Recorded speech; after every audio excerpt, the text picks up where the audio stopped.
Hello, good morning students. Last lecture में हमने current निकालना हम सीख रहे थे, बट उससे पहले मैंने आपको एक क्वेश्चन दिया था, स्टार वाला क्वेश्चन। तो मैं उसको खुद सॉल्व करना चाहता हूँ एक बार। उसमें मैंने थोड़ी सी मिस्टेक कर दी थी, मैंने बैटरी गलत जगह अटैच कर दी थी। ठीक है, तो मैं इस क्वेश्चन को सॉल्व करना चाहता हूँ एक बार खुद। और आप देखिए, ये थोड़ी सी कॉम्प्लेक्स प्रॉब्लम होती है। ये ऐसे था और बैटरी मैंने यहाँ पे अटैच कर दी थी। ऐसे करेंगे तो ये सॉल्व नहीं होगा, मुश्किल हो जाएगा। तो यहाँ पे और यहाँ पे बैटरी हम अटैच करते हैं इसमें।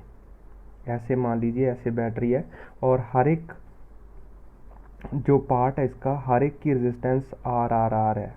ठीक है, आर आर आर आर, सब हर एक पार्ट की रेजिस्टेंस आर है। तो इसको सॉल्व करने के लिए आप देखिए, ये इतना पार्ट है ऊपर वाला, ये पार्ट और इसका ये पार्ट और ये पार्ट और ये पार्ट, ये सारे सीरीज में है।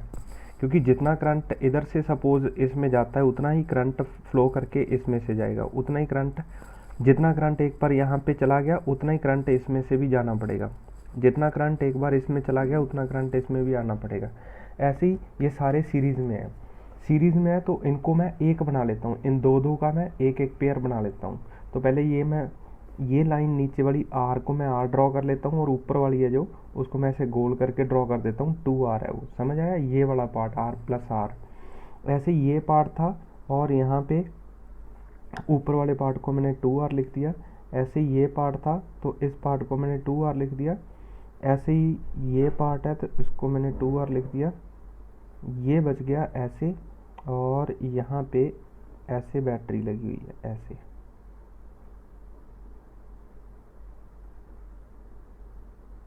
ये ऐसे।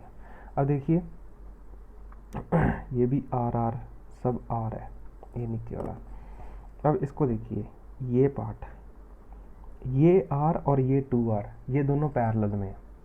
ठीक है, ये आर और ये दोनों 2R, ये दोनों पैरेलल में है, क्योंकि इसके आर के क्रॉस जो पोटेंशियल डिफरेंस है और 2R के क्रॉस जो पोटेंशियल डिफरेंस है वो सेम है। तो ये पेयर, ये पेयर और ये पेयर और ये पेयर, ये चारों के चारों पेयर पैरेलल में है आपस में, ये दो दो करके। मतलब ये पेयर और ये पेयर पैरेलल में नहीं है। This and this these two are in parallel, these two are in parallel, these two are in parallel and these two are in parallel। ठीक है, तो इनको हम 1/2 और 1/2R और 1/R को सॉल्व करेंगे। 1/R प्लस 1/2R को सॉल्व करेंगे तो इनका एलसीएम आ जाएगा 2R, तो ये आ जाएगा 3 पूरा सॉल्व करने पे। तो मतलब जो रेजिस्टेंस आ जाएगी, दिस इम्प्लाइज द रेजिस्टेंस आ जाएगी, वो आ जाएगी 2R/3। तो मतलब ये आ गया मेरा, इसको मैं ऐसे लिख लेता हूँ 2R/3, और इसको मैं लिख लेता हूँ 2R/3, इसको लिख लेता हूँ मैं 2R/3, और इसको लिख लेता हूँ मैं 2R/3, और ये R है, ये R है और ये R है। और यहाँ पे हमारी बैटरी लगी हुई है। अब देखिए, ये 2R/3, 2R/3, 2R/3 और 2R/3, ये तीनों सीरीज में है। ये तीनों सीरीज में है तो 2 4 6 8, मतलब इन चारों की जगह मैं एक रेजिस्टेंस ऐसे ड्रॉ कर लेता हूँ, ऐसे 8R/3। और ये है जो ये नीचे वाला, ये वाली लाइन, इसको ऐसे, उसको मैं गोल बना लेता हूँ 8R/3, और नीचे वाली जो लाइन है वो R है, यहाँ पे भी R है और ये भी R है, और यहाँ पे हमारी बैटरी लगी हुई है। अच्छा, ये 8R/3 और R, ये दोनों पैरेलल में है। ठीक है, ये दोनों पैरेलल में है, तो इनको हम सॉल्व करेंगे तो 1/R प्लस 3/8R, एलसीएम लेंगे तो 8R आ गया, और 8 प्लस 3 11 आ गया। दिस इम्प्लाइज इन दोनों की रेजिस्टेंस कितनी आ जाएगी, 8R/11। मतलब ये वाली चीज़ ये 8R/3 और ये दोनों पैरेलल में है, क्योंकि दोनों के अक्रॉस पोटेंशियल डिफरेंस सेम है। तो ये कितना आ गया, 8R/3। तो इसको मैं रीड्रॉ करता हूँ। ये तो पूरा आ गया मेरे पास 8R/11, और यहाँ पे एक R है और यहाँ पे हमारी बैटरी लगी हुई है, ऐसे करके। तो अब कैसे करेंगे, ये 8R/11 और R, ये दोनों सीरीज़ में आ गए। अगर ये दोनों सीरीज़ में आ गए तो इनको सॉल्व कर लेते हैं, प्लस R, तो 11 प्लस 8 19R/11। तो मतलब ये दोनों मिला के 19r/11 आ गया। तो इन दोनों को मैं ऐसे ड्रॉ कर लेता हूँ 19r/11, और यहाँ पे एक मिनट इसको ऐसे कर लेते हैं 19r/11, और ये जो आर है वो ये आर आ गया, और यहाँ पे ऐसे बैटरी लगी हुई है ऐसे। अब ये दोनों पैरेलल में है, ठीक है, 19r/11 और r ये दोनों पैरेलल में है, तो इसको हम लिख लेंगे 11/19r प्लस 1/r, दोनों का एलसीएम लिया तो कितना आ गया 19r, तो ये 11 आ गया प्लस ये 19 आ गया, ठीक है। 19 प्लस 1 20 प्लस 30, तो मतलब आर नेट इसका आ गया 19r/30, ये आ गया। ऐसे करते हैं इसको सॉल्व, ठीक है। तो ये इसका सही सोल्यूशन है, ये इसका सही आंसर है इसका 19r/30 का, ठीक है। आप देख लीजिए इसको, मैंने ऐसे सॉल्व किया है, स्टेप बाय स्टेप आपको मैंने सिखाया है। पहले हम ये जो बाहर वाली इसकी एजेस थी वो सीरीज़ में है, उनको मिला के ये ऐसे ड्रॉ कर लिया, फिर ये अपने अपने मतलब ये दोनों मिला के इसके साथ पैरेलल में है, ये दोनों मिला के इसके साथ पैरेलल में है, तो वो हमने पैरेलल वाले कर लिए। फिर ये चारों के चारों सीरीज़ में आ गए, फिर वो इसके साथ ये चारों मिलके इसके साथ पैरेलल में आ जाएंगी। जैसे ही ये इसके साथ पैरेलल में आ जाएंगे, इसके साथ वो सीरीज़ में आ जाएंगे। ये देखो मैंने ड्रॉ किया, ये यहाँ पे ये इसके साथ सीरीज़ में आ गया, सीरीज़ में आने के बाद ये इसके साथ पैरेलल में आ गया, सॉल्व किया, आंसर आ गया, ठीक है। तो हम पिछले लेक्चर में हम बेसिक करंट निकालने की क्वेश्चंस कर रहे थे, बेसिक जो आपके स्कूल वगैरह में आएंगे। आज हम थोड़े से एडवांस क्वेश्चन करेंगे उसी पे, ठीक है। जैसे मान लीजिए, पहले सिंपल से चालू करते हैं। एक यहाँ पे रेजिस्टेंस ले लेते हैं, एक यहाँ पे रेजिस्टेंस ले लेते हैं, एक यहाँ पे रेजिस्टेंस ले लेते हैं, और ये ऐसे, ठीक है। तो ये है, मान लीजिए ये 2 ओम की रेजिस्टेंस है, ये भी 2 ओम की है, ये भी 2 ओम की है, और ये 4 ओम की है। थोड़ा सा टफ कर लेते हैं क्वेश्चन। और यहाँ पे मान लीजिए 50 वोल्ट की बैटरी लगी है, तो आपको ये बताना है कि भाई यहाँ पे अगर मान लीजिए आई करंट फ्लो कर रहा है, और यहाँ पे इधर गया I1 और इधर गया I2, तो हमें ये पता है I1 is plus I2 is equal to I, तो आपको ये I1 I2 और I तीनों फाइंड करने हैं, ठीक है। तो आप स्क्रीन पॉज करके इनको सॉल्व करने की कोशिश कीजिए, और फिर देखिए इसका सोल्यूशन क्या है, ठीक है। नाउ इसका सोल्यूशन देखिए, बहुत आसान है। ये 4 और 2 दोनों पैरेलल में है, ठीक है, क्योंकि इन दोनों के अक्रॉस जो पोटेंशियल डिफरेंस है वो सेम है। तो मतलब पहले तो हम आर नेट निकालेंगे सब चीज़ के लिए। आर नेट 1/2 प्लस 1/4 आ गया, 1/2 प्लस 1/4 आ गया मेरे पास। हमें पता है आधा, और ये 1/4 कितना आता है 3/4, ठीक है। और इसका एलसीएम लेंगे तो 4/3 आ जाएगा। तो मतलब इन दोनों का एलसीएम कितना आ जाएगा 4/3 प्लस 2 प्लस 2, तो मतलब आर नेट आ जाएगा मेरे पास 2 प्लस 2 प्लस 4/3। इन दोनों को मिला के 4/3 आ गया, और फिर ये 2 और ये 2 और ये 4/3 तीनों सीरीज़ में हो गए, तो आ गया मेरे पास 4 प्लस 4/3, 12 प्लस 4 16/3 ओम। तो मेरे पास नेट रेजिस्टेंस आ गई 16/3 ओम, ठीक है। अगर आप चाहते हो कि ये थोड़ा सा अच्छा आंसर आए, तो इसको मैं 51 वोल्ट कर लेता हूँ, ताकि अच्छा आंसर आ जाएगा, ठीक है। तो मान लीजिए बैटरी 51 वोल्ट की है, ठीक है। तो करंट कितना है, I is equal to V/R। V है मेरे पास 51, और ये आ गया मेरे पास 16 इंटू 3। अच्छा 3 ऊपर मल्टीप्लाई हो रहा है, इसको 48 वोल्ट ले लेते हैं, 48 वोल्ट, ताकि अच्छा सा आंसर आ जाए। और अगर मैं ये 48 लूँगा तो 16 3 ज़र 48, ठीक है। तो 3 3 ज़र 9 एम्पियर टोटल करंट आ गया। ये समझ आया मैं क्यों ले रहा हूँ, ताकि यहाँ पे मेरे पास इंटीजर बन जाए एक, ठीक है। इसीलिए मैंने इसको चेंज कर दिया, और इसके अकॉर्डिंग मैंने ये बना लिया। वैसे जो हमें यहाँ पे गिवन होता है वही क्वेश्चन में लेना होता है, बट ये तो हम चलो प्रैक्टिस के लिए कर रहे हैं, इसीलिए मैंने इसको चेंज करके एक आसान वैल्यू में कन्वर्ट कर लिया, जिससे मेरे पास नेट इंटीजर आए। अब जो 9 एम्पियर आ रहा है उसमें से कुछ इधर जाएगा, कुछ इधर जाएगा, तो हमें ये पता करना है कि I1 कितना है, ठीक है। एक मेथड तो बिल्कुल आसान है जो मैंने आपको सिखाया था, I1 ratio I2 is proportional to 1/2 ratio 1/4। इन दोनों का एलसीएम लेंगे तो 4 आ जाएगा। तो इनको मैं मल्टीप्लाई करता हूँ, I1 ratio I2 is equal to 4 into 2, मतलब 4 और 2 का एलसीएम कितना आता है 4। 4 को इससे मल्टीप्लाई करूँगा तो 2 आ जाएगा, ये 1 आ जाएगा। 2 रेशियो 1 में मेरा जो करंट है वो बढ़ गया। अब मैं I1 निकालता हूँ, I1 is equal to 2 divided by 2 plus 1 3, और पीछे से टोटल करंट कितना आ रहा है 9। तो मतलब ये कहने का यहाँ पे मतलब है कि जो टोटल करंट आ रहा था उसका 2/3 इसमें चला गया। ठीक है, 3 3 9 तो आ गया 6 एम्पियर। 6 एम्पियर करंट इसमें चला गया, बाकी का बचा हुआ इसमें चला जाएगा। हमें पता है 9 में से 6 गया तो 3 एम्पियर I2 होना चाहिए। I2 should be equal to 3 ampere, but फिर भी हम चेक कर लेते हैं इस मेथड से अपने से।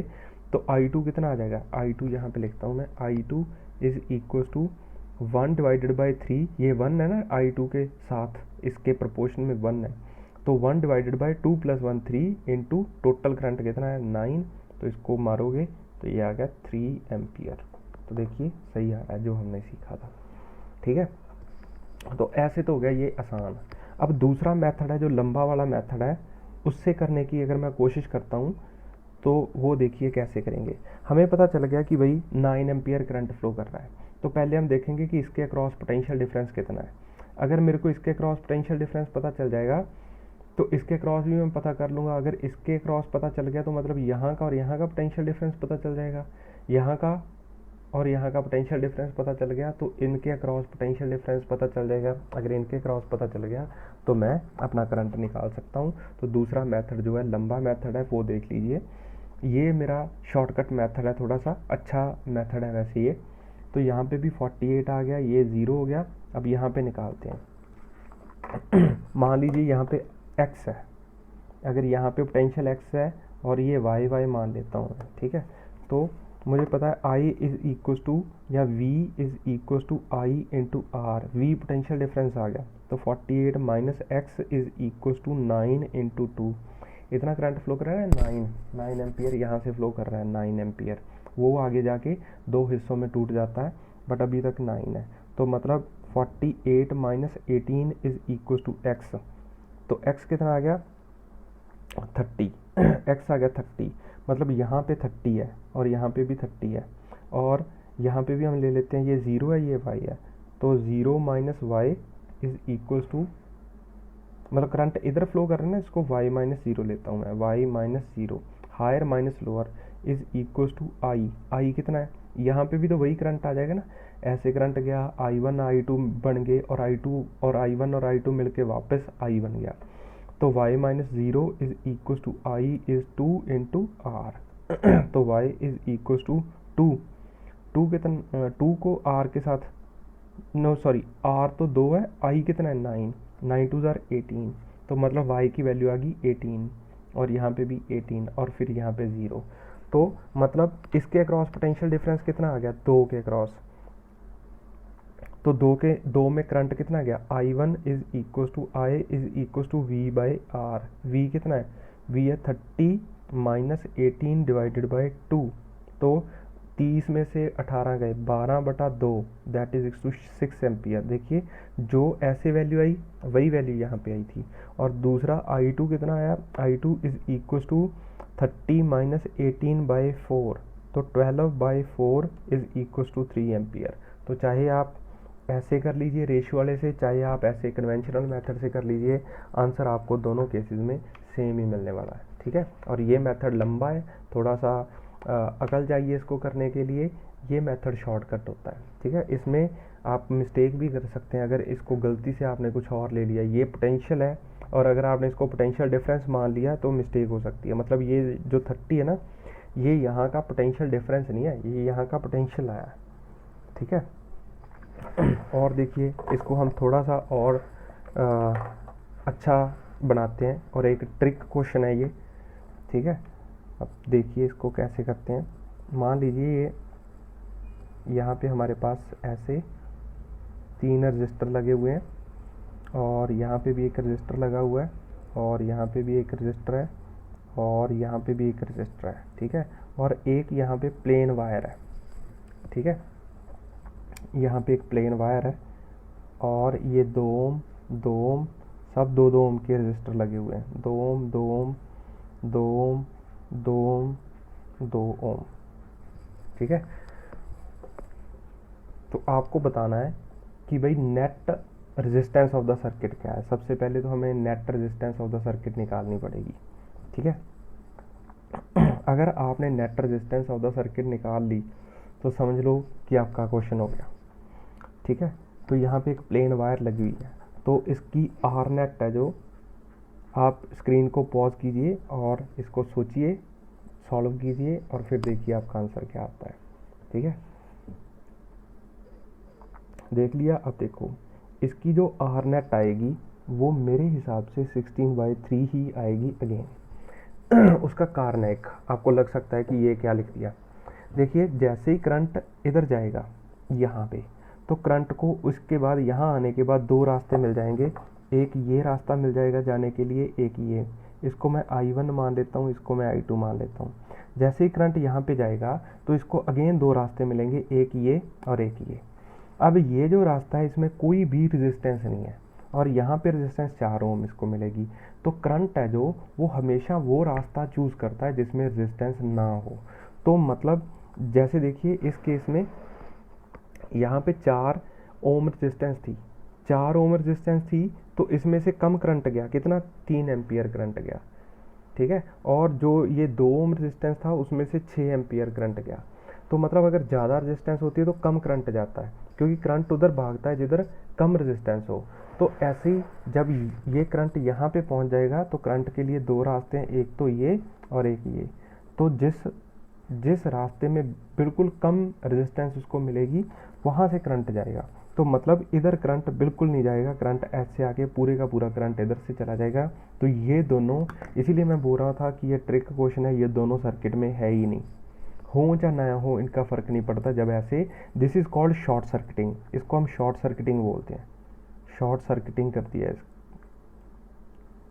तो जब मतलब लो रेजिस्टेंस पाथ कोई फॉलो करता है that is called short circuiting, इसको हमने शॉर्ट सर्किट कर दिया सर्किट को, ठीक है। तो इधर तो करंट जाएगा ही नहीं। तो देखिए ये पूरे का पूरा क्वेश्चन है जो वो पिछले वाले की तरह ही बन गया। सॉरी ये 2 था ना यहाँ पे, इसको मैं 4 कर लेता हूँ ताकि पिछले वाला आंसर आए। तो 2 की जगह मैंने 4 कर लिया ये, तो पिछले वाला ही क्वेश्चन बन गया बिल्कुल सेम, ठीक है। मतलब ये चीज़ ट्रिक ये सिखाना चाहता था मैं आपको कि अगर मैं किसी भी सर्किट को शॉर्ट सर्किट कर देता हूँ तो उसमें से ये 2 रेजिस्टेंस है वो बाहर हो जाते हैं, ठीक है। तो बस ये पिछले वाले की तरह ही हो जाएगा क्वेश्चन, बाकी सब कुछ सेम है, उसमें से करंट ये सेम फ्लो करेगा, एवरीथिंग विल बी सेम।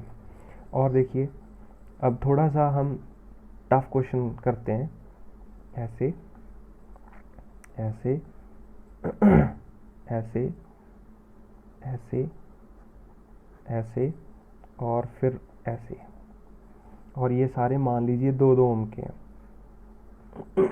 2 2 ओम के रेजिस्टेंस है, और यहाँ पे हमने कुछ बैटरी लगा दी, मान लीजिए 100 वोल्ट, ठीक है।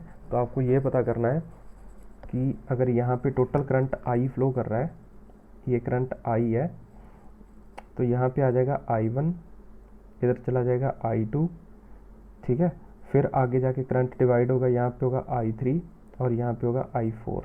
आपको ये सारे I1 I2 I3 I4 निकालने हैं, ठीक है। तो आप स्क्रीन पॉज कीजिए और इसको सॉल्व करने की कोशिश कीजिए और फिर उसके बाद आप सॉल्यूशन देखिए, ठीक है। या हम ऐसे करते हैं, आप इसका सॉल्यूशन मेरे को सेंड करने की कोशिश कीजिए, ठीक है। इसकी फ़ोटो खींच के इसका सॉल्यूशन सेंड कीजिए और इस क्वेश्चन का जो आंसर है वो मैं नेक्स्ट वीडियो में डिस्कस करूँगा आपके साथ, ठीक है। आप इसको सॉल्व कीजिए और मुझे इसका आंसर भेजिए, फिर मैं नेक्स्ट वीडियो में ये डिस्कस करूँगा, ठीक है। और इसमें देखिए यहाँ पे रेजिस्टेंस लगी हुई है, ऐसे इसको शॉर्ट सर्किट नहीं किया, तो ये ट्रिक नहीं है, ये आपको रियली सॉल्व करना पड़ेगा। तो हिंट मैं दे देता हूँ, आप इधर से इसकी रेजिस्टेंस बनाना स्टार्ट कीजिए, पहले इधर से सॉल्व करना स्टार्ट कीजिए इस एंड से, ठीक है। और इसका सॉल्यूशन भेजिए, फिर मैं डिस्कस करूँगा और आप देख लेना नेक्स्ट वीडियो लेक्चर में मैं ये सॉल्व करके दूँगा आपको, ठीक है। Thank you.